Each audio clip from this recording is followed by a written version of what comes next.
Good morning everyone. हम लोग आज देखेंगे संवैधानिक विकास, जो बहुत ही टफ टॉपिक में से एक है। तो आप लोग धैर्य बनाए रखें और आराम से इसको समझने का प्रयास करें। ठीक है, सीधे सीधे समझेंगे, धीरे धीरे चीज़ें समझ में आएंगी। इसमें कोई बड़ी बात नहीं है। टॉपिक कितना भी टफ हो, आप समझ जाएंगे। तो संवैधानिक विकास को हम लोग 2 चरणों में पढ़ेंगे। तो एक पहला चरण हमारा होगा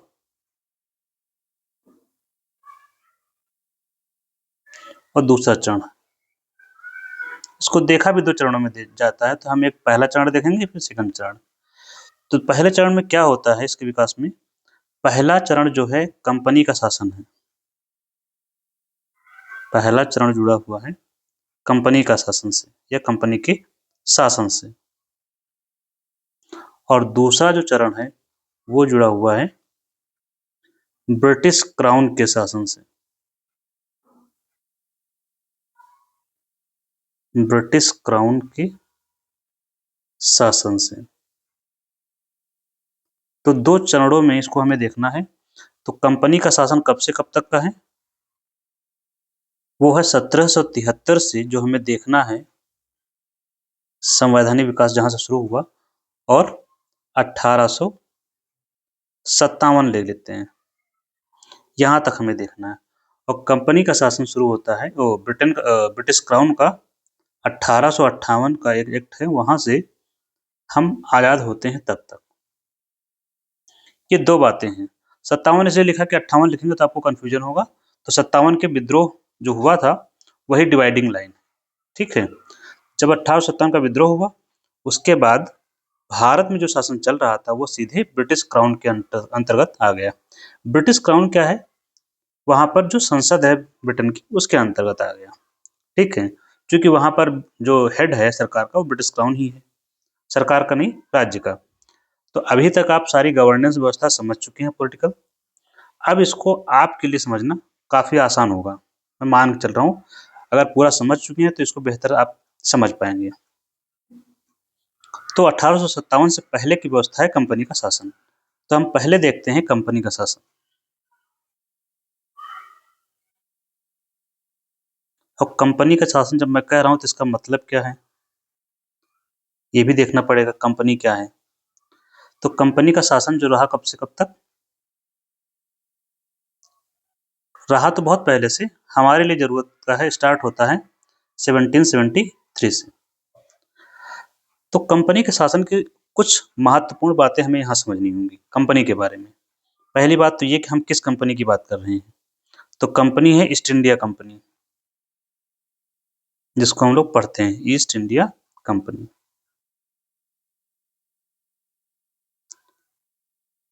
इसके बारे में कुछ मूलभूत बातें समझेंगे, तब हम आगे बढ़ेंगे। ठीक है, पहली बात तो ये प्राइवेट कंपनी थी। प्राइवेट कंपनी मतलब जैसे रिलायंस, वैसे ही अमेरिका की कंपनी है, ओ ब्रिटेन की कंपनी थी, प्राइवेट कंपनी थी। और चूंकि ये कंपनी प्राइवेट थी, तो इसमें थोड़ा सा एस्पेक्ट आपको इकोनॉमिक्स का समझना होगा। प्राइवेट कंपनी है तो जो कंपनी होती है उसके शेयर होल्डर्स होते हैं। क्या होते हैं? Share holder. मतलब इनका जो मालिक है वो कौन होगा? कंपनी के मालिक होते हैं शेयर होल्डर। तो शेयर होल्डर क्या थे? इसके मालिक थे कंपनी के। क्या होते हैं? ये मालिक होते हैं। तो इस कंपनी को चलाएगा कौन? शेयर होल्डर अपनी तरफ से नियुक्त करते हैं कोर्ट ऑफ डायरेक्टर्स को। कोर्ट ऑफ डायरेक्टर बोलते हैं। जैसे हम लोग इसमें बोर्ड ऑफ डायरेक्टर बोलते हैं, उसमें इनको कोर्ट ऑफ डायरेक्टर्स बोलते थे। इनका नियुक्त करते हैं कोर्ट ऑफ डायरेक्टर्स को। ये लोग जितने भी होंगे, 20 लोग, 15 लोग, 25 लोग, ये कंपनी संभालते हैं east India company. East India company का शासन ये लोग संभालते हैं। शासन का मतलब इसको चलाने का काम। ठीक, कंपनी कहाँ की है? ब्रिटेन की है। अब इसको गठन किस लिए किया गया था? कंपनी का काम क्या था? तो इस कंपनी का जो काम था व्यापार करना। ये सब बातें अभी समझ लेंगे तो आपको आगे काम आने वाली हैं। ठीक है, काम क्या था? व्यापार करना। कहाँ से? भारत से। भारत और साउथ ईस्ट एशिया जो भी है, साउथ ईस्ट एशिया से। हम भारत के संदर्भ में बात कर रहे हैं तो इसी की बात करेंगे। काम था व्यापार करना। इस व्यापार में जो लाभ होगा, मुनाफा होगा, उसी से जो शेयर होल्डर्स हैं उनको डिविडेंड मिलेगा या लाभ मिलेगा। शेयर होल्डर्स को लाभ मिलेगा। इनको जो लाभ मिलता है उसको क्या बोलते हैं? डिविडेंड बोलते हैं। जैसे हम लोग अभी पढ़ते हैं इकोनॉमिक्स में। ये तो कंपनी के बारे में जानकारी हो गई। एक बात यहाँ और हम नोट करेंगे, इस कंपनी को भारत से इस कंपनी को भारत से व्यापार का एकाधिकार मिला था। एकाधिकार को इंग्लिश में बोलते हैं मोनोपोली।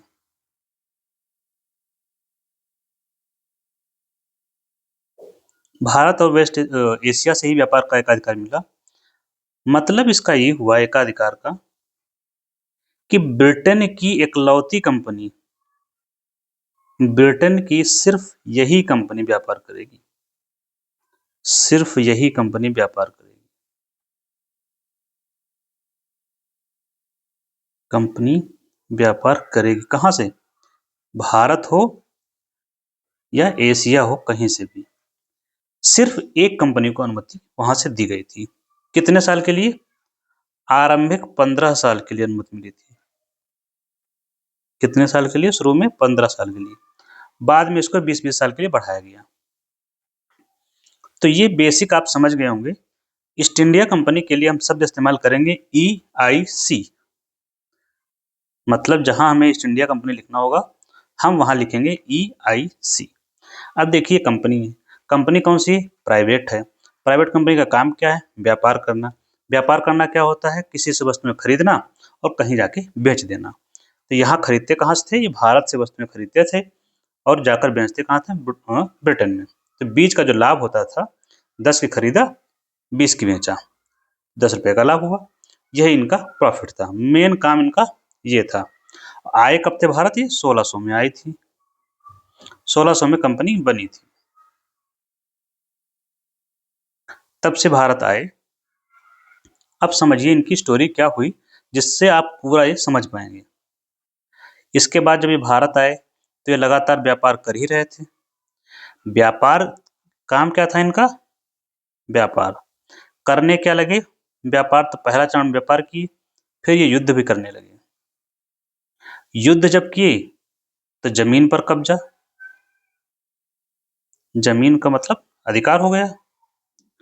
जैसे व्यापार तो कर रहे थे, युद्ध कौन से किए? इन्होंने किया प्लासी का युद्ध। स्पेलिंग प्लासी की शायद डाउटफुल लग रही मुझे। तो इन्होंने युद्ध की प्लासी का।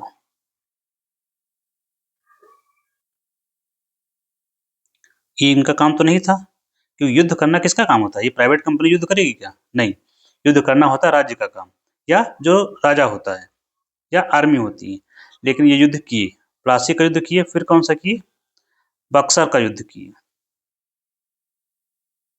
ये पृष्ठभूमि है, तभी आपको समझ में आएगा। ठीक है, तो कंफ्यूज अभी मत होइए कि क्या चल रहा है। 1757 और 1764। अब ये बक्सर का युद्ध हुआ था, आपको याद होगा, इलाहाबाद की संधि हुई थी।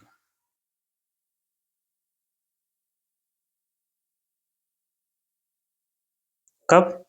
65 में। इलाहाबाद की संधि की खास बात क्या थी? आपको याद होगा, जो कंपनी थी पहले कहाँ आई थी? ये बंगाल से शुरू हुई। इसका हेडक्वार्टर कहाँ था? बंगाल में था। पहली कंपनी कहाँ लगी थी? मसूलीपट्टनम वगैरह, वो अलग बात है। यहाँ से इसका केंद्र था EIC का, ईस्ट इंडिया कंपनी का। इलाहाबाद की संधि में एक महत्वपूर्ण बात क्या हुई? बंगाल, बिहार एंड उड़ीसा, कि दीवानी इन्हें मिल गई। दीवानी मिल गई किसको? कंपनी को। दीवानी क्या होता है? राजस्व वसूलने का अधिकार। मतलब लैंड पर जो रेंट वसूला जाता है वो राजस्व वसूलने का अधिकार। मतलब अब इनके पैसा का ही पैसा छपने लगा इनके पास।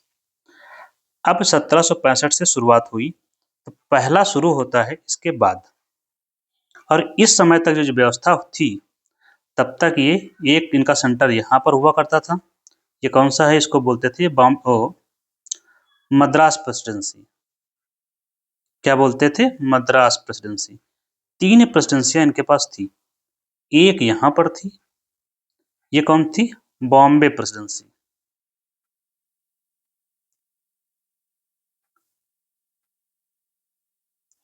और एक ये बंगाल प्रेसिडेंसी थी यहाँ पर। ये इनका केंद्र है बंगाल, ठीक है। इसके बाद ये एक प्रेसिडेंसी यहाँ बनाते हैं जिसको बोलते हैं, जो यूपी वाला क्षेत्र है, ये आगरा प्रेसिडेंसी बनाते हैं। ये 4 इनके सेंटर हैं, ठीक। अब इतनी कहानी के बाद अब याद रखिए, शुरू करते हैं पहला रेगुलेटिंग एक्ट।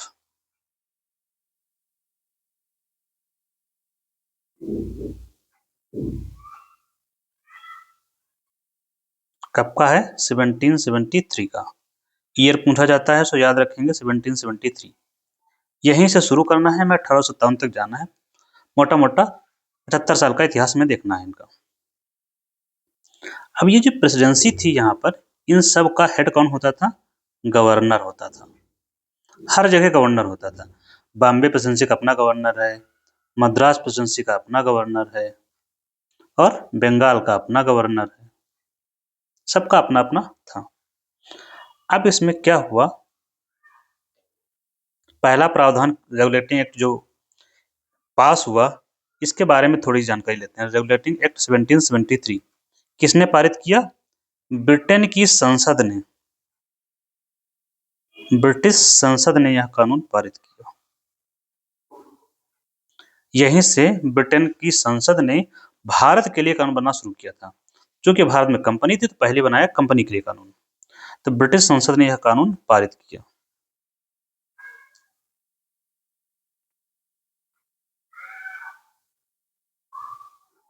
क्यों? ईस्ट इंडिया कंपनी पर कंट्रोल करने के लिए।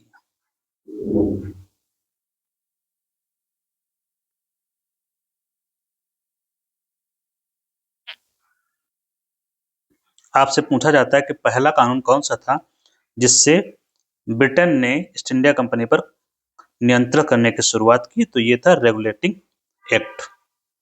अब इसमें प्रावधान क्या थे? पहला प्रावधान इसमें यह हुआ कि बंगाल का जो गवर्नर था, बंगाल का गवर्नर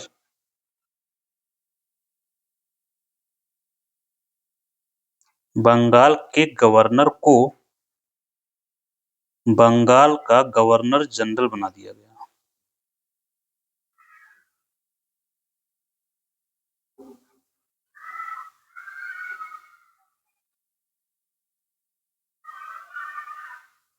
ठीक। अब देखिए, गवर्नर से बड़ा पद हुआ गवर्नर जनरल का, है ना। तो बंगाल का गवर्नर जनरल बना दिया गया। यहाँ आपसे 2 क्वेश्चन पूछे जाते हैं इसी पॉइंट पर। कौन कौन से? एक पूछा जाता है बंगाल का पहला गवर्नर कौन था?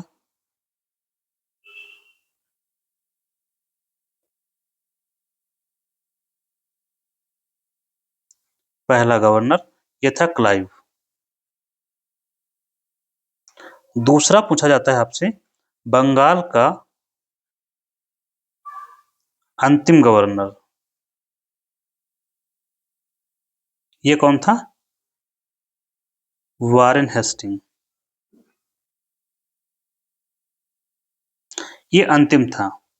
इसका टेन्योर है 1772 से 85 के आसपास तक का है, ठीक है। अब देखिए 1773 में जब एक्ट आया, तो बंगाल का जो गवर्नर था उसको क्या बना दिया गया? बंगाल का गवर्नर जनरल। तो जब ये कानून आया उस समय बंगाल का गवर्नर कौन था? ये। इसी को बना दिया गया बंगाल का गवर्नर जनरल।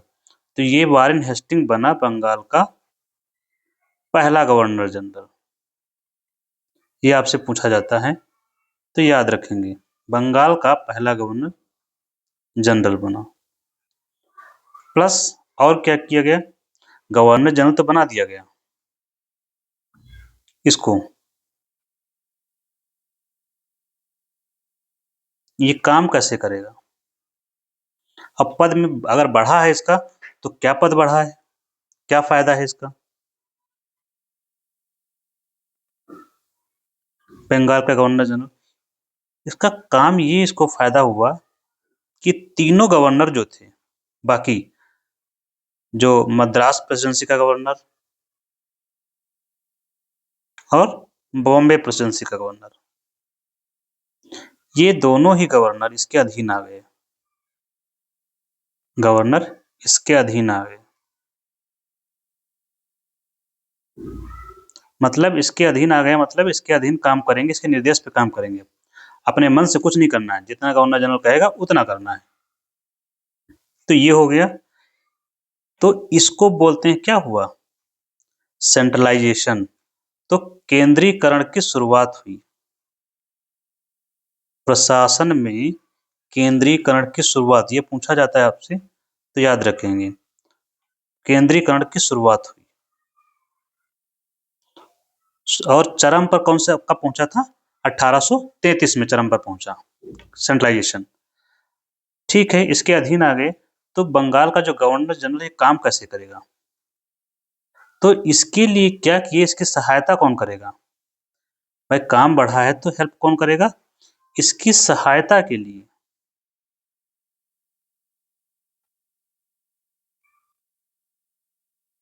इसकी सहायता के लिए एक एग्जीक्यूटिव काउंसिल बनाई गई, कार्यकारी परिषद। एग्जीक्यूटिव काउंसिल ये वो होती है जो काम करती है। एग्जीक्यूटिव काउंसिल का गठन किया गया, प्रावधान किया गया। लेकिन कितने मेंबर इसमें रखे गए? इसमें रखे गए 4 सदस्य। 4 सदस्य इसमें थे। अब देखिए, इसको एक शब्द में अगर कहें, ये जो पूरी व्यवस्था, सपरिषद गवर्नर जनरल।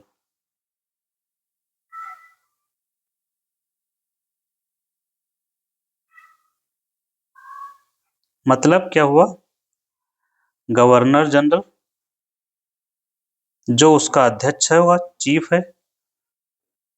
गवर्नर जनरल कहाँ का? बंगाल का, या बंगाल, प्लस 4 लोग, ये हैं कार्यकारी परिषद के।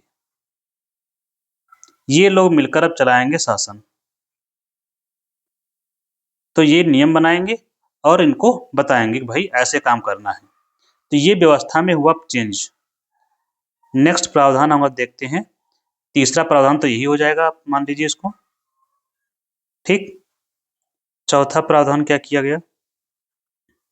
एक क्वेश्चन पूछा जाता सर्वोच्च न्यायालय का, तो सर्वोच्च न्यायालय का गठन किया गया। सर्वोच्च न्यायालय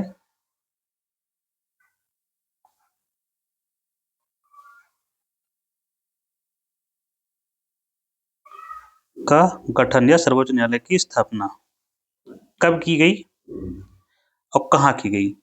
कहाँ? कलकत्ता में। चूंकि ये लोग कलकत्ता में ही बैठे हुए हैं, तो कलकत्ता में गठन हुआ। कब? 1774 में। और इसमें जो चीफ जस्टिस थे, पहले चीफ जस्टिस जो थे इसमें, नाम था एलिजा एम्पे।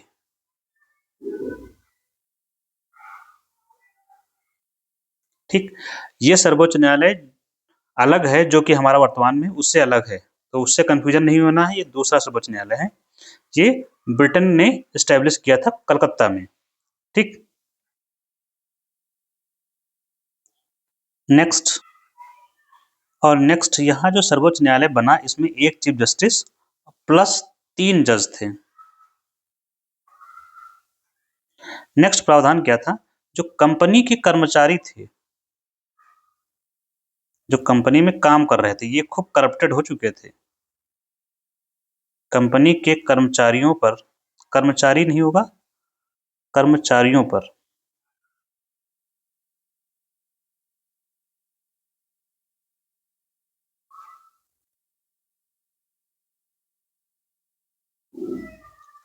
कंपनी के कर्मचारियों पर प्रतिबंध लगाया गया। किस बात का कारण क्या था, ये लोग खूब करप्शन करते थे। एक परमिट होता था, तो जो मिलता था कंपनी को, तो कंपनी के नाम पर ये परमिट से दूसरी की वस्तुओं को पार करवाते थे, उससे पैसा लेते थे। तो प्रतिबंध लगाया गया किस चीज पर, कर्मचारियों के, ये जो गिफ्ट लेते थे, उपहार, तो ये अब उपहार स्वीकार नहीं कर पाएंगे। कोई प्राइवेट बंदा देता है उपहार, तो ऐसा नहीं है, गिफ्ट नहीं लेना है। प्लस प्राइवेट व्यापार नहीं करेंगे। मतलब कंपनी तो व्यापार के लिए आई थी, आप लोग जानते हैं, खुद भी अपना व्यापार कर रहे हैं। मतलब परमिट से क्या होता था, वस्तुएं हमारे देश से बाहर जाती थी, तो कंपनी को छूट थी परमिट से। तो ये क्या करते थे, वही कंपनी का मुहर लगाए और अपनी प्राइवेट वस्तुएं को इस पार से उस पार कर रहे हैं, तो निजी व्यापार भी कर रहे थे। तो निजी व्यापार पर भी प्रतिबंध लगा दिया गया। तो ये इनके ऊपर, कर्मचारियों के ऊपर हुआ। परिणाम इनकी सैलरी बढ़ाई गई थी हालांकि। तो ये हो गया हमारा पहला 1773 का रेगुलेटिंग एक्ट। नेक्स्ट हम चलते हैं आगे। नेक्स्ट है संशोधन अधिनियम 1781। इसको क्यों लाया गया था, तो रेगुलेटिंग एक्ट में कुछ कमियां थी।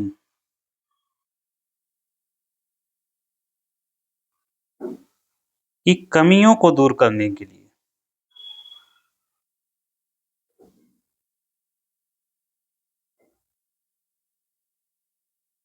इसको लाया गया था। फिलहाल कमी क्या थी, कमी ये थी कि जो आपने अभी देखा कि एग्जीक्यूटिव काउंसिल थी गवर्नर की, उससे जुड़े हुए कुछ प्रावधान इसमें चेंज किए गए। तो गवर्नर जनरल प्लस जो एग्जीक्यूटिव काउंसिल थी, कार्यकारी परिषद,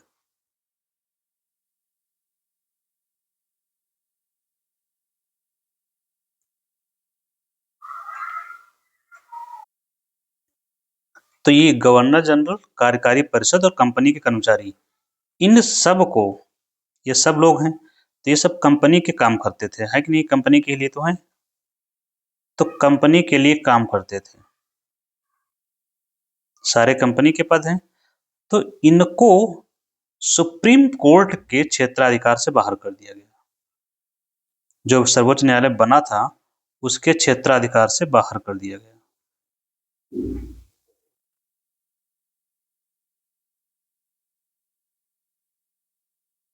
मतलब क्या हुआ इसका,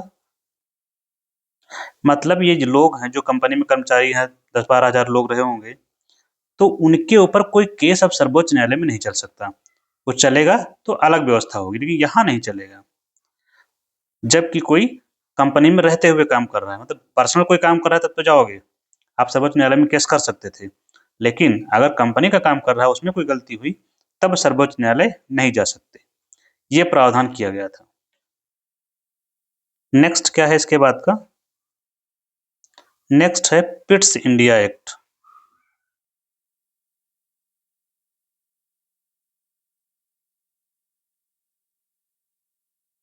कब पारित हुआ, 1784। एक बात और, ये जो एक्ट है संशोधन अधिनियम, इसको एक्ट ऑफ सेटलमेंट कहा जाता है। इसे एक्ट ऑफ सेटलमेंट भी कहा जाता है।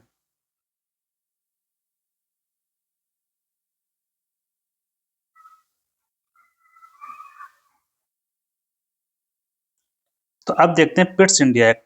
इसकी खास बात क्या थी, इसको ऐसा नाम क्यों दिया गया, पिट्स नाम कहाँ से आया?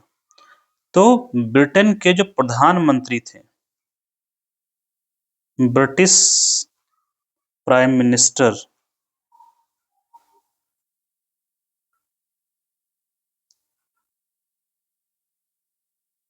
उनका नाम था पिट्स द यंगर। उन्हीं के द्वारा ये बिल पेश किया गया था। इन्होंने ही ये बिल पेश किया था कहाँ? अपनी संसद में, क्योंकि सारे कानून कहाँ बन रहे हैं? ब्रिटेन में। पेश किया था ब्रिटेन की संसद में, इन्हीं के नाम पर, इसीलिए इसको पिट्स इंडिया एक्ट के नाम से इसे जाना जाता है। इसमें कई प्रावधान किए गए, महत्वपूर्ण प्रावधान किए गए।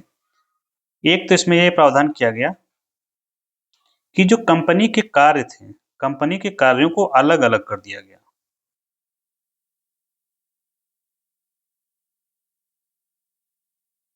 कंपनी के कार्यों को अलग अलग किया गया।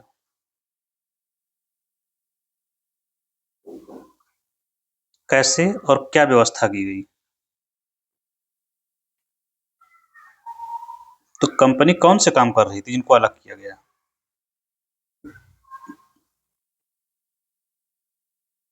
एक तो काम आप जानते हैं, कौन सा?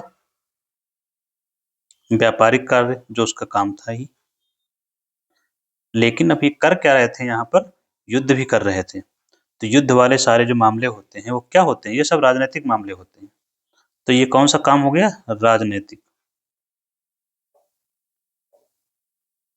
किसी से युद्ध करना, संधि करना, जमीन पर कब्जा करना, किसी राज्य पर हमला कर देना, सब पॉलिटिकल मामले हैं, व्यापार तो नहीं है। तो इन दोनों कामों को अलग अलग कर दिया गया। और जो व्यापारिक काम है, ये कंपनी का काम था। कंपनी का काम कौन देख रहा था? Court of directors. तो कहा गया कि तुम कोर्ट ऑफ जो डायरेक्टर्स हैं वो काम देखें व्यापारिक। और जो राजनीतिक कार्य थे, इसके लिए एक नई बॉडी बनाई गई, एक नया निकाय बनाया गया। एक नया या एक नई बॉडी बनाई गई। बॉडी का मतलब संगठन है यहाँ पर। और उसका नाम क्या रखा गया? बोर्ड ऑफ कंट्रोल का गठन किया गया।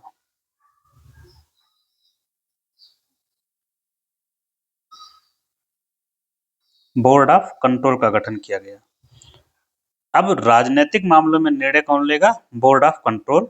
व्यापारिक मामलों में निर्णय लेगा कोर्ट ऑफ डायरेक्टर्स लेंगे। ये सब कहाँ बैठ रहे हैं दोनों लोग? बोर्ड ऑफ कंट्रोल कहाँ बैठेगा? मतलब इनका घर कहाँ है? ब्रिटेन में ही बैठे हुए हैं, वहां से निर्देश देते हैं। अब ये बोर्ड ऑफ कंट्रोल के जो लोग थे, 6 लोग थे इसमें। कितने? 6 मेंबर थे। अब स्वाभाविक सी बात है कि ब्रिटेन की संसद ने कानून पास किया है, तो ये 6 लोग कहाँ से आएंगे?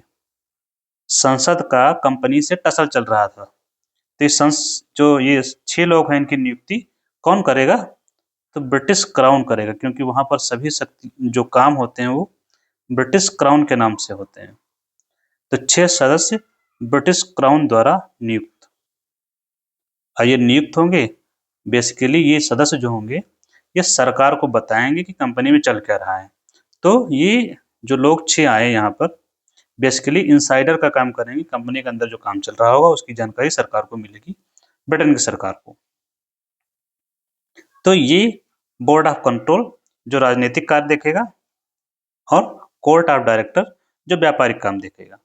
काम ये सारे कहाँ हो रहे हैं? यहाँ पर ये कंपनी मान लीजिए, ये ईस्ट इंडिया कंपनी है, ये है भारत में। तो यहाँ से पत्र आएंगे कोर्ट ऑफ डायरेक्टर से यहाँ, और बोर्ड ऑफ कंट्रोल से आएंगे। लेकिन यहाँ एक व्यवस्था बनाई गई थी कि कोर्ट ऑफ डायरेक्टर के सारे पत्र इनके पास जाएंगे, फिर ये पत्र यहाँ आएगा। मतलब अब बोर्ड ऑफ कंट्रोल को सभी जानकारियां रहेंगी कंपनी की, चाहे ये भेजें और चाहे यहाँ से वापस जाए, सबकी जानकारी बोर्ड ऑफ कंट्रोल को रहेगी। ठीक। नेक्स्ट जो व्यवस्था बनाई गई तो यहाँ पर कंपनी के कार्यों को अलग-अलग किया गया, एक बात। दूसरा, बोर्ड ऑफ कंट्रोल का गठन, ये दूसरा पॉइंट। कहाँ पर गठन किया गया वो मैंने आपको बताया, काम क्या था वो बताया। तीसरा पॉइंट जब हम देखेंगे यहाँ पर, वो अब देखिए इसी में से तीसरा पॉइंट है, कंपनी कहाँ है? भारत में। मैं भारत बना देता हूँ यहाँ पर तो ज़्यादा समझ में आएगा।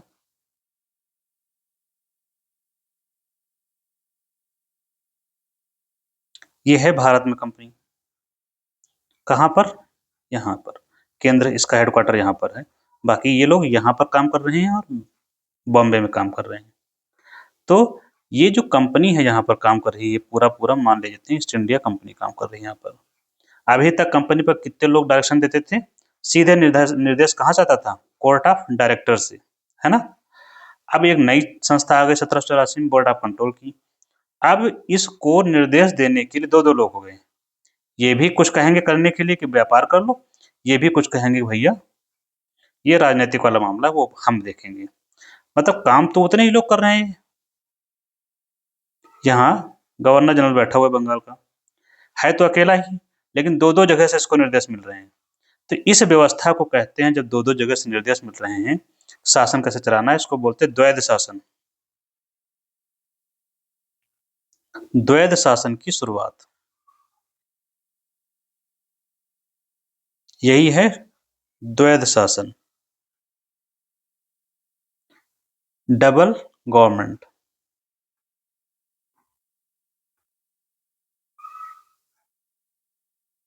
तो द्वैध शासन की शुरुआत हुई 1784 के पिट्स इंडिया एक्ट से। एक आपको कंफ्यूजन होता होगा द्वैध शासन का, वो क्लाइव ने जो शुरू किया था, दीवानी जब 1765 में इलाहाबाद की संधि हुई, तो बंगाल पर जो शासन हुआ वो द्वैध शासन की सबसे पहले शुरुआत थी। लेकिन जब ये कंपनी में इसके बाद हुआ 1773 के बाद की, तो पहला ये द्वैध शासन स्टार्ट हुआ पिट्स इंडिया एक्ट से। एक और चेंज इसमें किया गया, जो गवर्नर जनरल की कार्यकारी परिषद थी, गवर्नर जनरल की कार्यकारी परिषद, एग्जीक्यूटिव काउंसिल, जो उसको सलाह देने का काम करती थी, उसके सदस्यों की संख्या घटा दी गई। इसमें कितने थे? 4 थे, तब 3 कर दिए गए, एक घटा दी गई।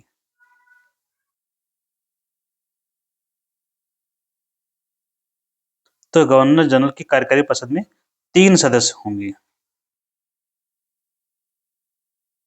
ठीक। अब ये कानून जो हुआ, इसके बारे में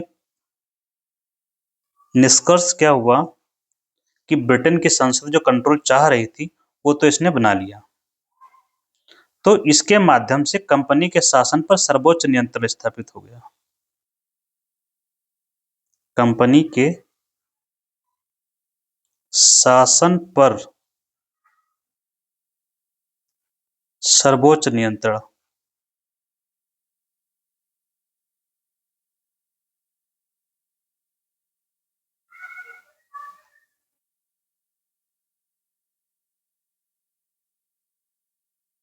स्थापित और किसका? संसद का।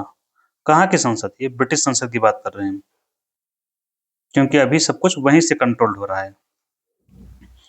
और कंपनी का जो क्षेत्र था, मतलब जो युद्ध से जीता था कंपनी ने, चूंकि तो प्राइवेट कंपनी था, उसको कहा गया ब्रिटिश पोजेशन इन इंडिया।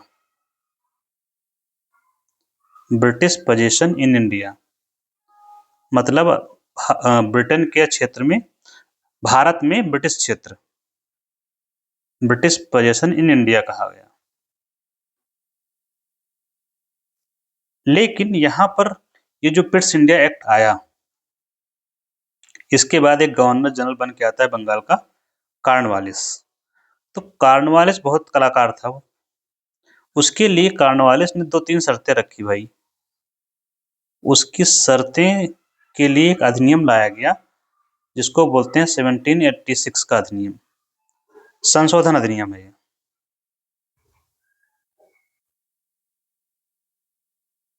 ये लाया गया था कॉर्नवालिस के लिए। किसके लिए लाया गया था? याद रखेंगे, कॉर्नवालिस की शर्तें थी भाई, कि कुछ शर्तें मानोगे तभी हम गवर्नर जनरल बनेंगे। शर्तों को मानने के लिए ब्रिटेन की संसद लेकर आई थी। क्या शर्तें थी? और दोनों मानी गई। एक तो थी कि मुख्य सेनापति की शक्तियां जो है गवर्नर जनरल को मिले। मुख्य सेनापति,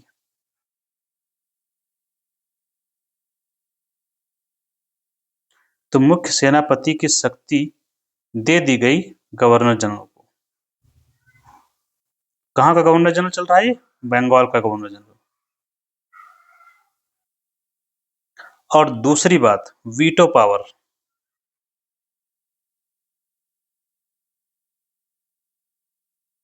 गवर्नर जनरल को वीटो पावर की शक्ति दी गई। ये खूब पूछा जाता है, वीटो पावर की शक्ति। वीटो पावर का मतलब होता है किसी चीज को मना करने की शक्ति। मान लीजिए क्या होता है व्यवहार में, अगर समझना है कि किसी आपके दोस्त ने कहा चलिए भाई चलते हैं मूवी देखने, आपने बोला नहीं जाएंगे, ये है वीटो पावर। और अच्छा है, आप मान लीजिए आप गए अपने पिताजी से बोला कि भाई आज जो है हम जा रहे हैं मूवी देखने के लिए, तो पिताजी ने मना कर दिया नहीं जाएंगे, तो ये पिताजी के पास कौन सी शक्ति है? ये वीटो पावर है, जो हर बात को मना कर देना। तो जो मना करने की शक्ति होती है उसी को बोलते हैं वीटो पावर। तो गवर्नर जनरल को वीटो पावर दी गई। मतलब ये हुआ, क्योंकि गवर्नर जनरल जो जनरल होता था, एक गवर्नर जनरल होता था और कितने उप होते थे? 3। अब तो 3 बना दिए गए उसके जो कार्यकारी परिषद थे। अब मान लीजिए निर्णय लेना है मेजोरिटी से, तो सोचिए ये 3 अगर कह दें किसी मामले को ओके, तीनों लोग ठीक है, तो गवर्नर जनरल की बात तो खत्म। इसीलिए गवर्नर जनरल को कहा, उसने कहा कि भैया हमको चाहिए वीटो पावर, कि हमको जब इनकी बात ना माननी हो इन तीनों की, तब हम मना कर देंगे भाई। इसीलिए इसको वीटो पावर चाहिए थी, जो इसको दे दी गई। अब हम पहुंचते हैं इसके बाद सीधे 1793। 1793 में कुछ खास नहीं, 20 साल का व्यापारिक एक्सटेंशन हुआ है। हम इसके बाद सीधे पहुंचेंगे चार्टर एक्ट 1813 में।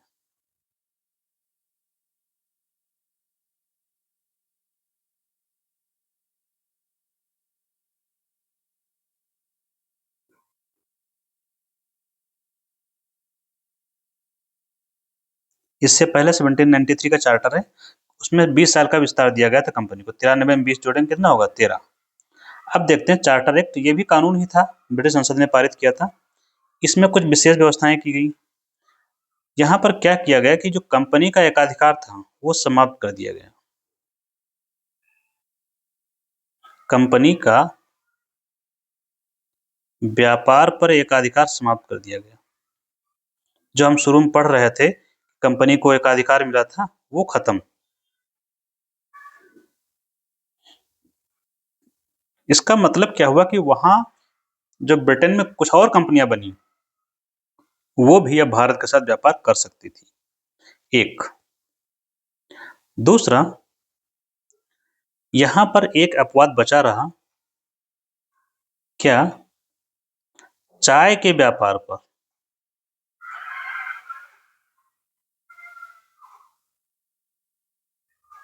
मोनोपोली या एकाधिकार बना रहा।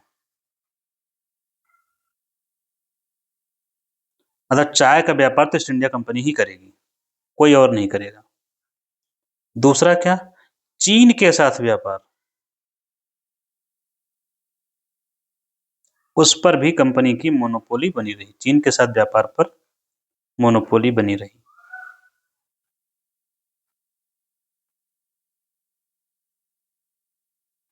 और ये खत्म कब होती है? ये अगले वाले चार्टर में खत्म होगी 1833 में। मतलब चाय को अगर छोड़ दिया जाए तो बाकी वस्तुएं कोई भी कंपनी भारत से खरीद कर ब्रिटेन में बेच सकती थी। लेकिन चीन से कोई कंपनी नहीं बेचेगी, चीन से केवल ईस्ट इंडिया कंपनी बेचेगी सामान, माल उठाएगी और बेचेगी। तो एक प्रावधान ये किया गया। दूसरा प्रावधान क्या था, इसी में जो ब्रिटेन के ईसाई मिशनरीज थे उनको भारत आने की अनुमति दी गई। ईसाई मिशनरीज को या ईसाई धर्म प्रचारकों को भारत में आने की अनुमति दी गई। भारत में आने का प्रसाद थोड़ी नहीं मिल रहा है इनको, भारत में धर्म प्रचार के लिए भारत में आने की अनुमति, कि धर्म का प्रचार प्रसार कर सकें। दूसरा एक प्रावधान किया गया था कि पहली बार 1 लाख रुपए वार्षिक खर्च करेंगे, किस पर, शिक्षा पर। 1 लाख वार्षिक खर्च किया जाएगा शिक्षा पर, वो भी भारतीय शिक्षा पर, भारत में खर्च किया जाएगा। ये पैसा कौन देगा, कंपनी के खर्चे पर। कंपनी तो प्राइवेट है, लेकिन कंपनी के खर्च पर 1 लाख रुपए की व्यवस्था की गई शिक्षा के लिए। ये चार्टर एक्ट 1813 की सबसे बड़ी विशेषता थी। इसके अलावा अब देखिए, यहाँ पर आपको जो याद रखना है आप लोगों को, ये तीनों ही पॉइंट पूछे जाते हैं हर एग्जाम में, लगभग ये तीनों ही बातें। और ये वाला एक्सेप्शन भी पूछा जाता है, क्योंकि ये एक्सेप्शन जो चाय और चीन का बचा, वो अगले चार्टर में खत्म होता है। Charter act 1833। यहाँ पर एक बात और नोट करनी है, तो 20 साल का विस्तार दिया गया, तो 13 में 20 जोड़ेंगे 33 हो जाएगा। ये 20 साल का ही एक्सटेंशन इनको बार बार मिला है, 20 साल का विस्तार। किसको, कंपनी को। किस चीज का विस्तार, कि भाई व्यापार कर लो। ठीक है, अब यहाँ पर जो 1833 का चार्टर आया, इसमें बहुत ही स्पष्ट प्रावधान किए गए। क्या, पहली बात तो ये, इसके द्वारा जो बंगाल का जो गवर्नर जनरल था, बंगाल का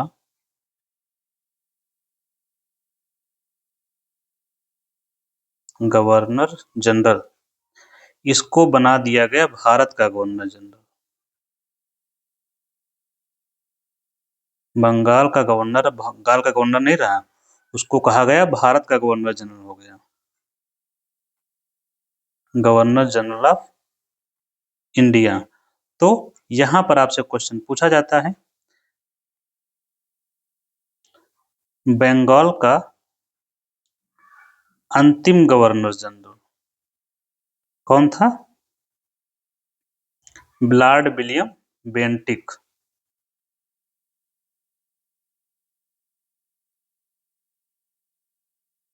लॉर्ड विलियम बेंटिक। तो ये बना बंगाल का अंतिम गवर्नर जनरल। पहला कौन था, अभी हम लोग पढ़ रहे थे, वारेन हेस्टिंग। अब भारत का गवर्नर जनरल, तो भारत का गवर्नर जनरल, पहला गवर्नर जनरल कौन बनेगा, यही बैठा हुआ था, तो इसी को ये पद मिल गया, किसको, बेंटिक को। अभी हम आजाद नहीं हुए, ये बात याद रखेंगे, धीरे धीरे बातें समझ में आपको आती जाएंगी। तो पहला प्रावधान हुआ ये, पद नाम बदल दिया गया। जब पद नाम बदल गया तो और क्या, इसकी सहायता के लिए आप लोग जानते थे, बंगाल के गवर्नर जनरल की सहायता कार्यकारी परिषद कर रही थी, तो इसके लिए भी कार्यकारी परिषद तो रहेगी ही।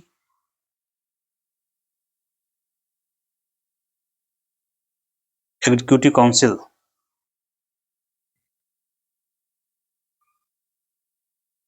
लेकिन कितने मेंबर चल रहे थे अभी तक, 3। तो अब कार्यकारी परिषद में सदस्य हो गए 4, 3 तो पहले थे, एक नया सदस्य जोड़ा गया, कौन सा, विधि सदस्य जोड़ा गया, लॉ मेंबर, लीगल एक्सपर्ट। क्योंकि कानून बनाना भी तो है। और लॉ मेंबर के रूप में किसकी नियुक्ति हुई? इसके रूप में नियुक्ति हुई पहली लॉर्ड मैकाले की, जिसको भारत में आधुनिक शिक्षा का जनक कहा जाता है। लॉर्ड मैकाले बना पहला विधि सदस्य। और इस प्रकार से जो भारत का गवर्नर जनरल प्लस कार्यकारी परिषद, ये दो लोग जो थे, इनके पास शासन की पूरी बागडोर आ गई। कंपनी के शासन की पूरी बागडोर, मतलब ये केंद्र में आ गए। शासन का पूरा कंट्रोल इनके हाथ में था। शासन का पूरा कंट्रोल।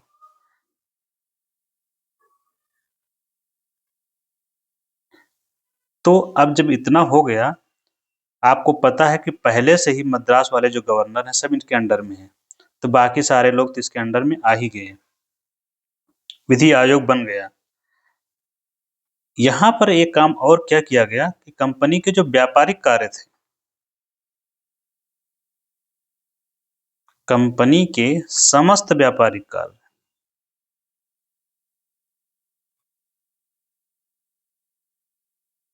खत्म कर दिए गए, समाप्त। मतलब व्यापारिक काम खत्म हो, कंपनी के दो काम थे, आप लोग देख ही रहे थे अभी तक। एक व्यापारिक कर रही थी, दूसरा राजनैतिक। राजनैतिक में या प्रशासनिक कह सकते हैं। तो व्यापारिक काम खत्म हो गए, मतलब एक तो मतलब ये हुआ कि चाय पर जो व्यापारिक एकाधिकार था, चाय पर मोनोपोली XYZ जो भी थी, वो खत्म हो गई। चीन के साथ व्यापार,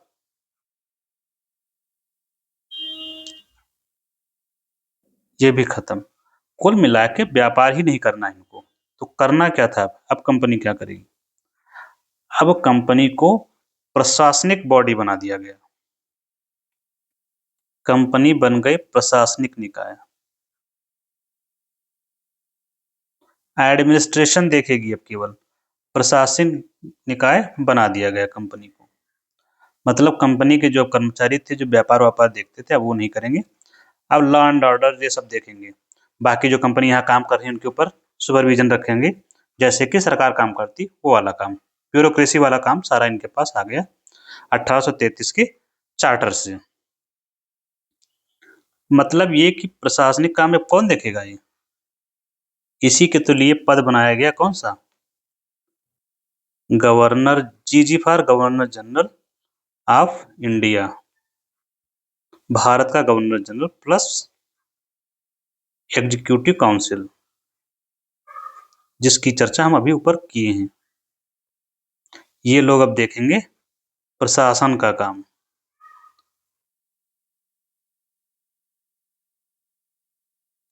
तो ये ब्रिटिश क्राउन का शासन समाप्त हो गया। ईस्ट इंडिया कंपनी खत्म हुई। अब आरंभ होगा 1857 के विद्रोह के बाद ब्रिटिश क्राउन का शासन। ब्रिटिश क्राउन का शासन 1858 से 1947 तक चलेगा। ठीक। इसके बाद जो पहला अधिनियम आता है इस क्रम में, भारत सरकार अधिनियम 1858। तो इसके तहत ईस्ट इंडिया कंपनी का शासन भारत में समाप्त कर दिया गया, वो खत्म हो गई। अब शासन किसका शुरू होगा? ब्रिटिश क्राउन का। जब हम ब्रिटिश क्राउन की बात करते हैं, इसका मतलब है ब्रिटेन की संसद का। क्यों? क्योंकि ब्रिटिश की संसद का शासन क्राउन के माध्यम से ही चलता है। जैसे हमारे यहाँ शासन किसके नाम पे चलता है? राष्ट्रपति के नाम पर, वैसे ही वहां पर है। तो अब ईस्ट इंडिया कंपनी का शासन समाप्त हो गया, ब्रिटिश क्राउन का शासन आरंभ हो गया। अब ब्रिटिश का अगर शासन समाप्त हो गया तो बहुत सारी चीजें समाप्त हो गई उसके साथ में। जैसे कोर्ट ऑफ डायरेक्टर होते थे कंपनी में, क्यों? कंपनी ही नहीं रही तो ये भी नहीं रहेंगे। कोर्ट ऑफ डायरेक्टर समाप्त। बोर्ड ऑफ कंट्रोल बना था, वो भी समाप्त। क्यों? क्योंकि इसकी अब जरूरत कहाँ है, आपसे पूछा जाता है, तो ये भी समाप्त हो गई। ब्रिटिश क्राउन का शासन आरंभ हुआ, तो शासन चलेगा कैसे? तो इसके लिए व्यवस्था इन्होंने बनाई कि पहले व्यवस्था कहाँ बनेगी, कौन लोग होंगे जो शासन देखेंगे ब्रिटेन में। इसके लिए एक पद इन्होंने बनाया, secretary of state for India, Bharat राज्य सचिव का पद बनाया गया।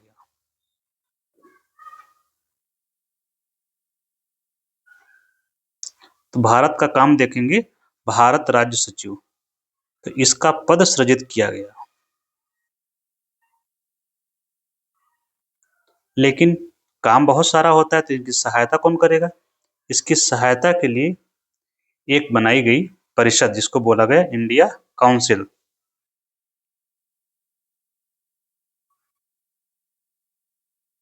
भारत परिषद बनाई गई इनकी सहायता के लिए। कितने मेंबर थे इसमें? 15 सदस्य। काम क्या था फिर इसका? काम था सलाह देना। किसको? भारत राज्य सचिव को। और ये सलाह क्या होगी? बाध्यकारी नहीं होगी। क्यों नहीं होगी? एक रीजन बताते हैं। ये जो सेक्रेटरी ऑफ स्टेट है, ये कैबिनेट मंत्री होता था। क्या होता था? ये कैबिनेट मंत्री होता था। कहाँ का?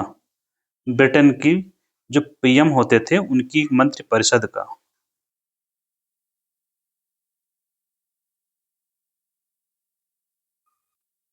और ये कैबिनेट मंत्री किसके लिए रिस्पॉन्सिबल होगा?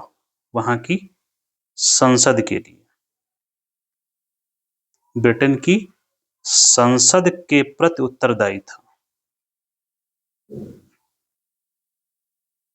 भारत में कोई भी काम है उसके लिए वो ब्रिटेन में उत्तरदायी था।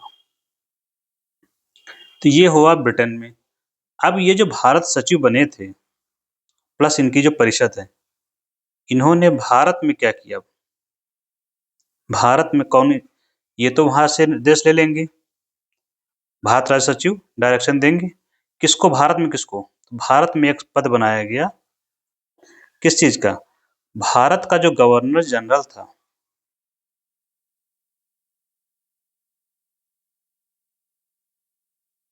भारत का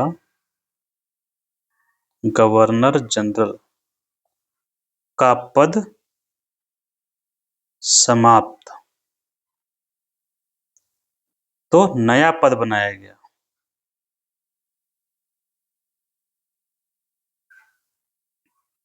नया पद से एक डाउट आपको आएगा, इसलिए यहाँ शब्द थोड़ा सा चेंज करते हैं। भारत के गवर्नर जनरल को भारत का वायसराय बना दिया गया।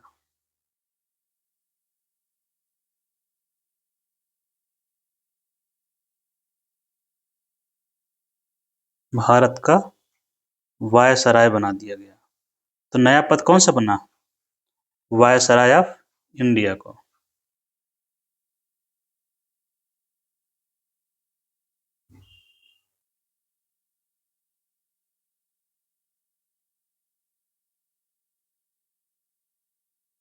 तो यहाँ पर एक क्वेश्चन राइज होता है, अंतिम गवर्नर जनरल कौन था? भारत का अंतिम गवर्नर जनरल ये कौन था? Lord Canning. क्योंकि जब विद्रोह हुआ तो यही था भारत में। तो भारत का वायसराय कौन बनेगा पहला? Lord Canning.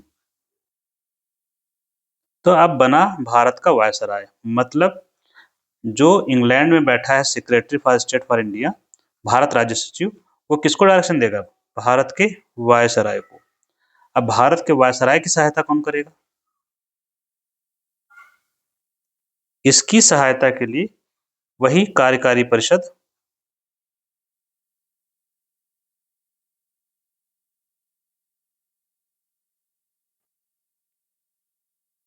और कार्यकारी परिषद में 4 सदस्य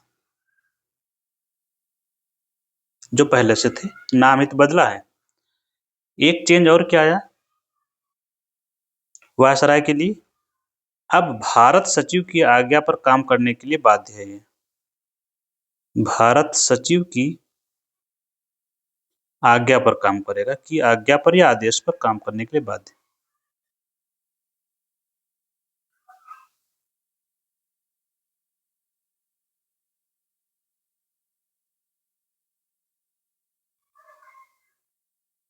मतलब भारत का वायसराय बन गया, ब्रिटिश क्राउन का प्रतिनिधि बन गया ये। ब्रिटिश क्राउन का भारत में प्रतिनिधि बन गया। अब ये देखेगा भारत में शासन, जैसा कि उसको आदेश मिलेगा। तो इस तरह से ये व्यवस्था इनकी चली यहाँ से, और ये एक्ट भी हम लोग यहीं से खत्म करते हैं, आगे बढ़ते हैं। नेक्स्ट है इंडिया काउंसिल एक्ट 1861।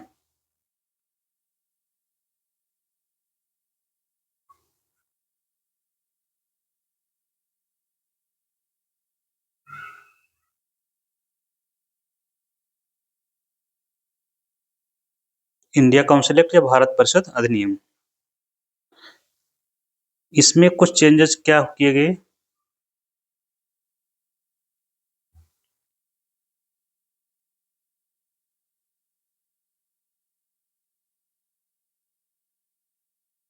पहला पॉइंट क्या है? विधायी परिषद का गठन किया गया।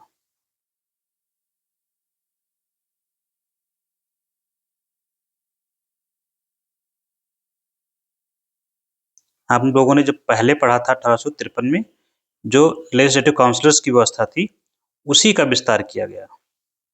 तो इसमें संख्या जो है बढ़ाकर 6 से 12 कर दी गई, और इनकी जो नियुक्ति होनी थी, नियुक्ति कौन करेगा? वायसराय।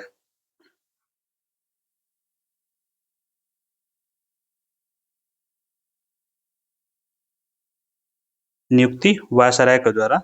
तो इसी में भारतीयों की नियुक्ति की गई। 3 लोगों की नियुक्ति पहली बार की थी कैनिंग ने, बाई लॉर्ड कैनिंग, उस समय का वायसराय था। तो एक तो थे दिनकर राव, जिनका नाम पूछा जाता है अक्सर, और पटियाला और बनारस के राजा। बनारस के राजा और पटियाला के राजा, इन लोगों को विधायी परिषद में नियुक्ति की थी कैनिंग ने। तो ये भारतीय हैं सारे। तो भारतीयों का पहली बार प्रतिनिधित्व इसमें हुआ इंडिया काउंसिल में, और 3 लोग नियुक्त किए गए वायसराय के द्वारा। ठीक। नेक्स्ट क्या था? वायसराय को अध्यादेश जारी करने की शक्ति दी गई।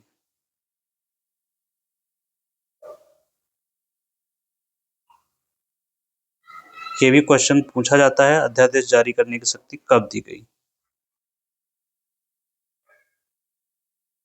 अध्यादेश क्या होता है? ऑर्डिनेंस, जैसे कि राष्ट्रपति जारी करता है, इसमें वैसे ही उसको शक्ति दी गई, क्योंकि वो प्रमुख है तो उसको शक्ति देनी भी आवश्यक है।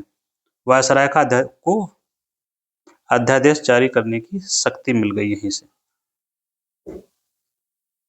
एक दूसरा,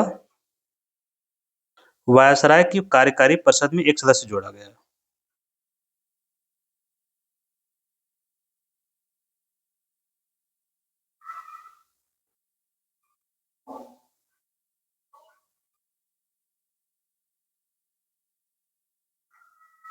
तो कुल कितने हो गए? कुल हो गए 5। जब 5 हो गए इन लोगों को, और इनके बीच में सभी को अलग अलग विभाग दे दिया गया। सभी को एक एक विभाग या अलग अलग विभाग दे दिया गया। भाई अलग अलग विभाग अपना, सभी को एक एक विभाग दिया गया। कोई फाइनेंस देखेगा, कोई अपना ट्रांसपोर्ट देखेगा, कोई शिपिंग देखेगा। क्योंकि कार्यकारी परिषद वो मंत्रिपरिषद की जैसी थी, तो काम यही लोग कर रहे थे। कोई सैन्य देखेगा, सबको अलग अलग काम दे दिया गया, और इसी को बोलते हैं पोर्टफोलियो सिस्टम की शुरुआत हुई, जो पूछा जाता है। पोर्टफोलियो सिस्टम की शुरुआत इसी से हुई।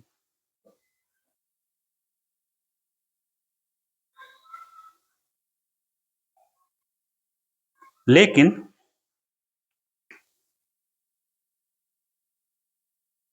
ये ऑफिशियल शुरुआत हुई, इससे पहले 1859 में लॉर्ड कैनिंग ने इसको लागू कर चुका था।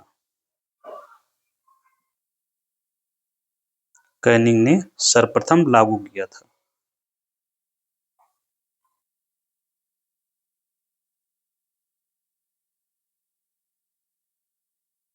तो ये क्वेश्चन भी आता है, तो आपको याद रहेगा एटलीस्ट।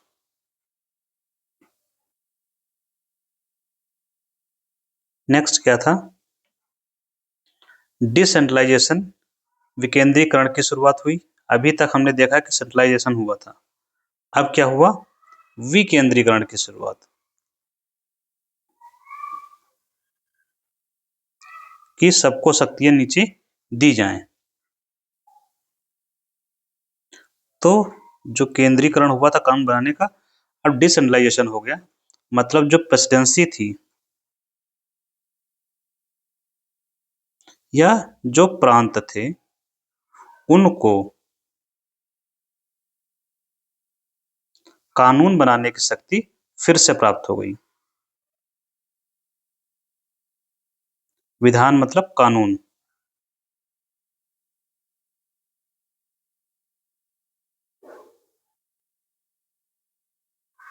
की शक्ति प्राप्त हो गई पुनः, जो ले ली गई थी। तो इस तरह से ये एक्ट भी खत्म होता है। बचे हुए एक्ट हम लोग कल चर्चा करेंगे। Thank you very much.